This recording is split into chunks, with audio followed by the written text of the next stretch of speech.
Okay, guys, so this is exercise 312. Just going to whiz through the translation. Obviously, make sure you pause it and stuff just to check that you know exactly what's going on.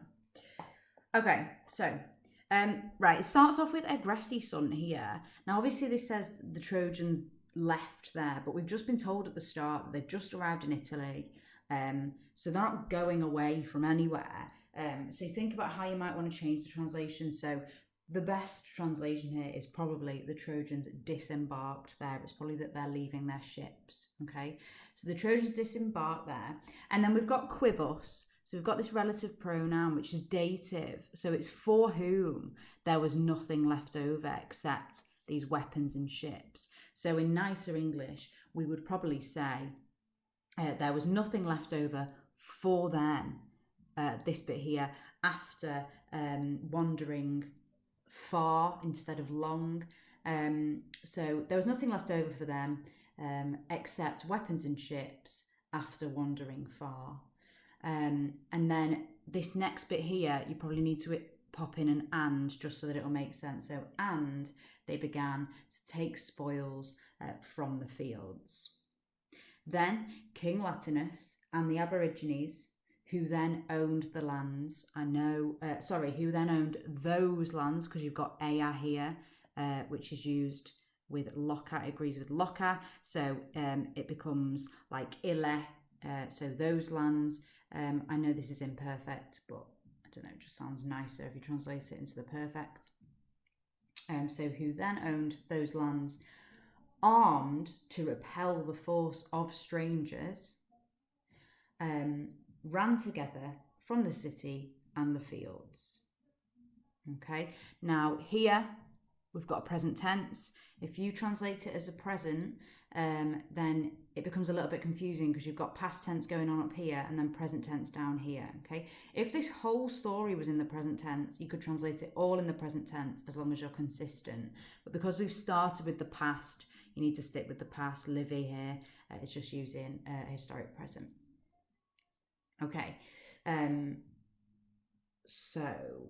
but when the battle line drawn up in Structi had stood together before the trumpet sounded, Latinus advanced among the chiefs, and he called the leader of the foreigners out to a conversation. If you want to put in there to have a conversation, because I know it's just the noun here, that's fine because it just sounds a bit nicer.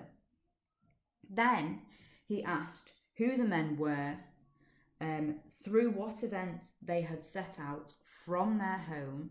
So quo casu, through what event, essent profecti, they had set out from their home. So that's like profecti essent, it's just the other way around. Or, now here it literally says, seeking what they had come out into the land of Laurentum. Okay, so nicer translation, you're going to have to adjust it a little bit, change things around. So through what event they had set out from their home, or what they were seeking as they had come out into the land of Laurentum. Now I do realise that we're adding in words that don't exist in the Latin, but if you translate it literally, it will make no sense. They replied that they were Trojan. Now this whole thing from illi to quaerere is an indirect statement. And you can see that because you've got infinitive here, you've got infinitive here, okay? And then you've got accusatives, obviously, in between.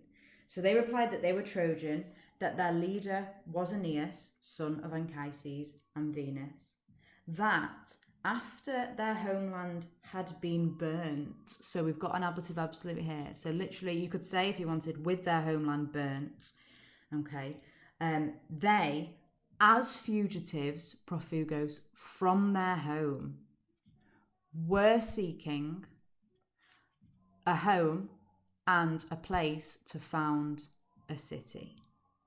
Okay. Then Latinus, having admired the nobility of their race and of the man, this literally means, this is almost definitely referring to Aeneas here. So you could say, and their leader, if you like. Or if you want to put in, and that man, I think that will be fine as well. So having admired the nobility of the race and of their leader, and the spirit prepared either for battle or for peace. Established the trust of a future friendship with his right hand given. So, having given his right hand, he established the trust of a future friendship. Okay, any questions? Let me know.